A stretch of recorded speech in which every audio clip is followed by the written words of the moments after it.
പ്രിയപ്പെട്ടവരെ, ദയവ് ചെയ്ത് ഇതൊന്ന് കേൾക്കൂ. ഇപ്പോൾ ഏകദേശം വൈകുന്നേരം 7:25 പതിവില്ലാത്ത വിധം ജോലി തിരക്കുണ്ടായിരുന്ന ഒരു ദിവസം ഒറ്റയ്ക്ക് വീട്ടിലേക്ക് മടങ്ങുകയാണെന്നും സങ്കല്പിക്കൂ. നിങ്ങൾ യഥാർത്ഥത്തിൽ വളരെയധികം ക്ഷീണിതനും നിരാശനുമായി ആകെ താറുമാറായിരിക്കുകയാണ്. പെട്ടെന്ന് ഒരു കലശലായ വേദന നെഞ്ചിൽ നിന്ന് കൈകളിൽ പടർന്നു താടി വരെയെത്തുന്നതായി അനുഭവപ്പെടുകയും ചെയ്യുന്നു. തൊട്ടടുത്തുള്ള ആശുപത്രിയിലേക്ക് ഏകദേശം ഇനിയും 5 കിലോമീറ്റർ ദൂരമുണ്ട്. നിർഭാഗ്യവശാൽ അവിടെ വരെ എത്താൻ കഴിയുമോ എന്ന് നിങ്ങൾക്ക് ഉറപ്പില്ല. CPR അഥവാ ഹൃദയ ശ്വാസകോശ പുനരുജ്ജീവനം നിങ്ങൾ പരിശീലനം ലഭിച്ചയാളാണ്. പക്ഷേ നിങ്ങളെ അതഭ്യസിച്ചയാൾ അത് നിങ്ങളിൽ സ്വയം എങ്ങനെ പ്രാവർത്തികമാക്കാം എന്നുള്ളത് പഠിപ്പിച്ചു തന്നിരുന്നില്ല. ഒറ്റയ്ക്കുള്ളപ്പോൾ എങ്ങനെ ഹൃദയാഘാതം അതിജീവിക്കാം?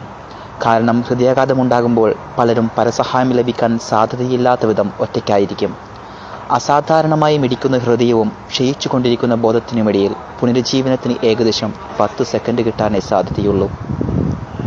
എന്നാൽ ഇവർക്ക് സ്വയം ചെയ്യാൻ കഴിയുന്ന ഒരു കാര്യം തുടർച്ചയായി ശക്തമായി ചുമയ്ക്കുകയെന്നുള്ളത്.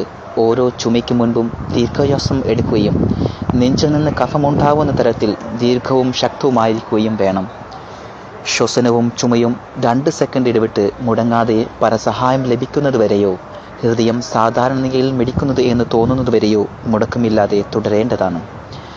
ദീർഘശ്വസനം ശ്വാസകോശത്തിലേക്ക് ഓക്സിജൻ പ്രവഹിക്കുകയും ചുമ മൂലം ഹൃദയം അമരുകയും അതുവഴി രക്തചംക്രമണം നിലനിർത്തുകയും ചെയ്യുന്നു. ഹൃദയത്തിലെ ഈ സമ്മർദ്ദം അതിനെ പൂർവ്വസ്ഥിതി കൈവരിക്കാൻ സഹായിക്കും. ഇപ്രകാരം ഹൃദയാഘാത രോഗികൾ ബോധം നഷ്ടമാകാതെ ആശുപത്രിയിൽ എത്തിച്ചേരാൻ കഴിയും.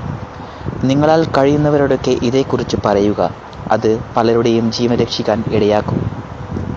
ഒരു ഹൃദ്രോഗ വിദഗ്ധൻ പറഞ്ഞതെന്തെന്നാൽ, ഈ മെയിൽ കിട്ടുന്ന എല്ലാവരും അത് 10 പേർക്ക് ഫോർവേഡ് ചെയ്യുകയാണെങ്കിൽ ഉറപ്പാണ് നമുക്കൊരു ജീവനെങ്കിലും രക്ഷിക്കാൻ കഴിയുമെന്നുള്ളത്. ഫലിതങ്ങൾ അയക്കുന്നതിനേക്കാൾ ദയവ് ചെയ്ത് ഇത് അയച്ച് ഒരു വിലപ്പെട്ട ജീവൻ രക്ഷിക്കുക.